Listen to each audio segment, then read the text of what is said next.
The Shame Game, Overturning the Toxic Poverty Narrative by Mary O'Hara. Narrated by Mary O'Hara. Forward by Danny Dorling. Shame is how they get away with it. Shame is the weapon they use.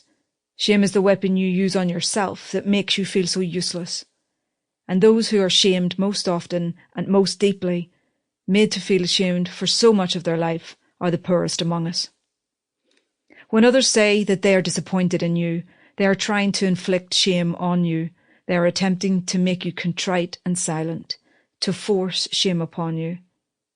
The poor are the most common targets of shaming because the rich are not ashamed of how they became rich and use shame as a weapon to control those they most harm. Shame beats you down. Shame is an ancient form of control. Shame is the mechanism used to control behaviour.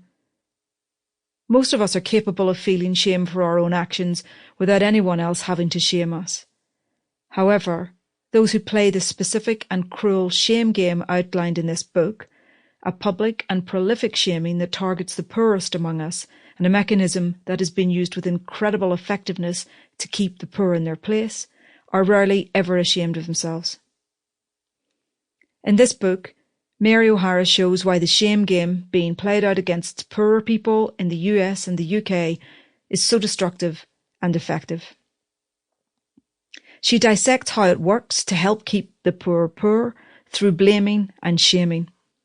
She outlines why, for people who have lived in poverty, the impact of being shamed can be devastating, and how those who do the shaming do so by turning a blind eye to the experiences and voices of the poor. For the players of the shame game, the rich and powerful who consolidate their power and vast wealth at the expense of others, shaming is a way of affirming how great they are.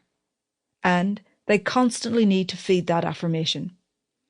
They tell us they are wealth creators, while ignoring the role of inherited fortunes, or that it is in fact workers, often paid a pittance, who generate wealth.